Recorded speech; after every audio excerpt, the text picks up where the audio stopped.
Hello everybody, welcome to my math class. Today I will study here handling with some group. Okay? If you try handle with one issue, you may not get answer at all. Okay? So sometimes you need to handle whole group. Okay? Pretty much similar questions are here. Now let me read the question first. In the figure above, the perimeter of the quadrilateral ABCD is 82. You understand, right? Sum of all those four pieces make 82. And the area of a quadrilateral is 418.2. This area of this quadrilateral will be 418.2. If a circle P is a tangent to the four sides of a quadrilateral ABCD, if this is a circle tangent here, here, here, and here, what is the area of a circle P? Okay, you understand, right? If you don't understand, read the question again. Okay, stop video here and solve a problem. Only after you solve a problem, you come back. Okay? Okay, stop.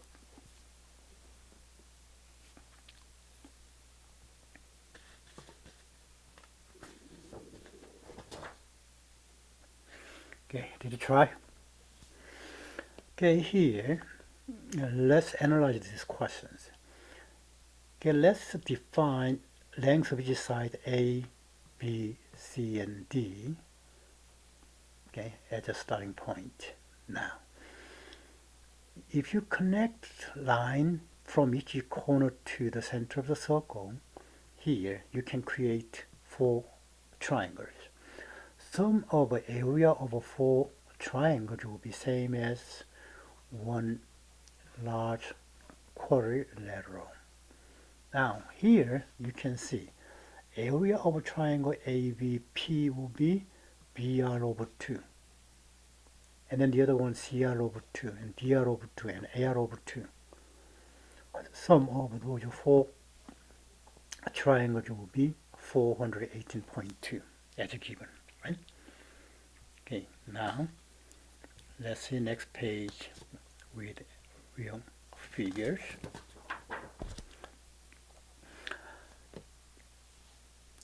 Sum of four sides was 82 means A plus B plus C plus D is 82. And the area of each triangle you get by AR over 2, BR over 2, CR over 2, DR over 2. Sum of four triangles will be 418.2. If you look at over here, every single term has R over 2, R over 2, R over 2, R over 2. So we can factor R over 2 out. So R over 2 and parentheses A plus B plus C plus D will be 418.2. Now what was this value? 82. Only when you have A, B, C, D together, this is a group. Okay, you cannot go with A, B, C, D. If you try to get value of A, B, C, D individually, no way. Okay, so only grouping. No, who cares? Once we get an answer, doesn't matter, right? And then if you solve for R, it comes out 10.2. Once you have a radius of a circle, do you have any problem in getting value of area? No, I don't think so, right? Okay. Now, let's go to our next questions. In the figure to the left, line L1, line L2 are parallel. And MN is the perpendicular bisector of AB. Okay? Perpendicular bisector means what? This point must be midpoint of A and B. And then you make 90-degree perpendicular line. Okay?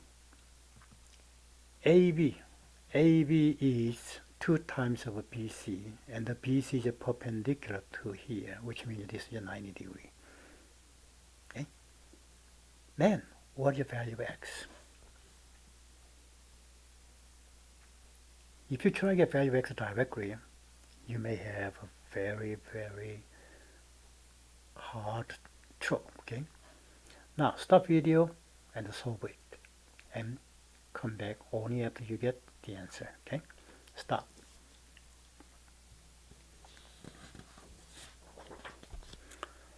Did you try?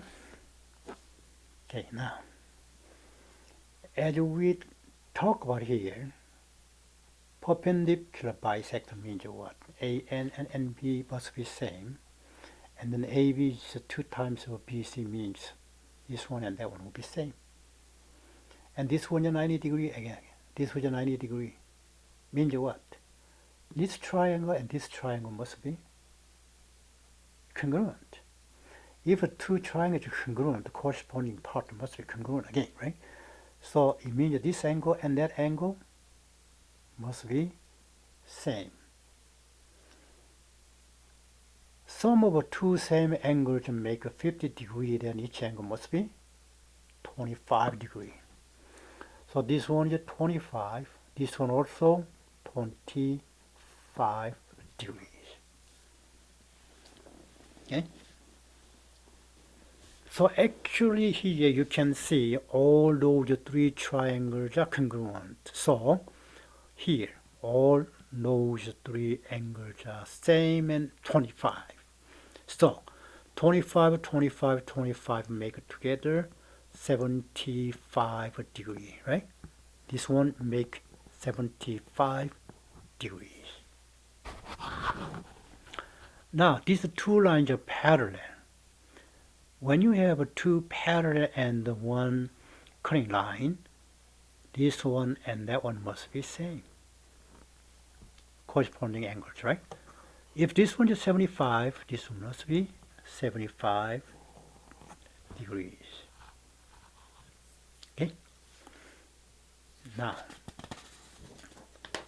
let's go over the next questions.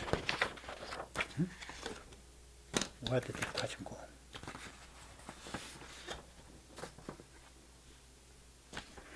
Let me read number 3. What is the sum of 200 terms of a sequence 1, 2, 4, 7, 11? You write down 20 terms. Number 4, very similar one, but slightly different. What is the sum of 200 terms of a sequence 1, 2, 5, 10, 17? You write down 200 terms. Okay? Okay, stop video and you practice.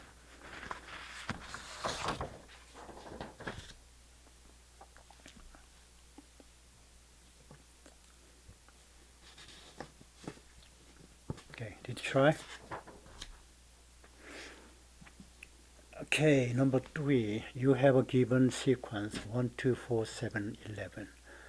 Whenever we have a arithmetic sequence, you analyze with the subsequence here. Increase by 1, increase by 2, increase by 3, increase by 4. 1, 2, 3, 4, and n. This one is subsequence. Excuse me. Okay, once you have a subsequence like that, then you can get a general term of first sequence as a first one plus sum of one less term of subsequence. Subsequence here given by n. Right? So here the first value of original one is 1, so 1 plus sum of k. bk is just k. So n minus 1 times n divided by 2. Okay? In place of n, we replace by n minus 1. So original formula of sigma k was n times n plus 1 divided by 2. Is that right? But here we have n minus 1 in place of n. So you replace this n by n minus 1, this n by n minus 1. Then simplify, comes out n. That's it. This one is general term of AK. Once you have a general term, just put the sigma notation to get sum. So to this general term, you add sigma. Okay, let's see next step. When you get that, you just add that and then simplify as we did. Okay, to save time, I skip one step. Okay, so 1 over 2 and sigma k squared minus k and 2. So you have 1 over 2. What was the formula for sigma k squared? It was n times n plus 1 times 2n plus 1 divided by 6. Okay, if you forget, you may go back to my previous lecture in arithmetic sequence. I showed you how to derive sigma k squared, sigma k cubed, and sigma k fourth. Now, sigma k was n times n plus 1 divided by 2. If you don't have any k, which means what? This value repeat this many times. Means just product. Okay? So this one will be the formula for sum of first sequence. And then whatever term is given, you just replace n by that value to get sum. So here, value of n is 200 because the question is a sum of 200 terms. After you replace n by 200, you just calculate, and it comes out 1,333,500. Okay. Now let's go over to number 4. Question number 4, when you analyze the subsequence, it comes out 1, 3, 5, 7, 2, and minus 1.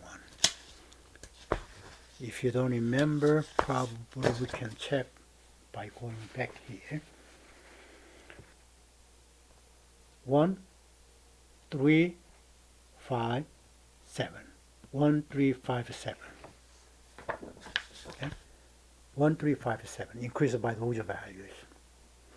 And then this is one expressed by 2n minus 1, which means this one can be a general term of a first subsequence. Once we have a subsequence, we can get general term of a first arithmetic sequence. First value plus sum of one less term of a subsequence, as you saw here. Right? On number 3, we already look at that. 1 plus sum of one less term of a subsequence, which is 2k minus 1. We just replace n by k to generalize. And then 1 plus 2 take out here, and then n minus 1 times n divided by 2, because we replace n by n minus 1. And then we don't have any k, it means what? Times. Okay? And if you simplify, comes out like that. This one is a general term of given original first subsequence.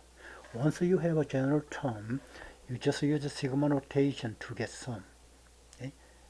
After we get sum, we simplify. It will come out like that. Because sigma k will be, k squared will be n times n plus 1 times 2n plus 1 divided by 6. Okay? At least you need to memorize those formula. Okay? And the sum of sigma k will be n times n plus 1 divided by 2. Of course, we have 2 here, that's why we have to keep here. And then 2 times n is 2n. Okay? This one is general expression for sum of first arithmetic sequence. Now, they ask you sum of 200 terms, which means value of n is 200. You replace n by 200. Okay? N by 200, n by 200, and in this equation again, of course, I just wrote down one more time, and then actually comes out like that, right? All those n will be replaced by 200. 200, and then 200 plus 1, 2 times 200 plus 1 divided by 6, and then 2 times 200, 200 plus 1 divided by 2, and then 2 times 200 here. You just calculate. You'll come out 2,646,900. Okay? Any trouble? Then just go back, rewind, and study again. Okay? If you want to practice similar questions in terms of degree of hardship, okay, go to my website www.A.durkkim.com/study material/challengemath. You click each step, then you can see like almost about 120 similar questions. Similar means like in terms of degree of difficulty. Okay. Now, if you want to practice in terms of a topic, you go to my website and index. There, you can choose whatever topic you want to practice. Okay, thank you for your watching and see you next time. Bye.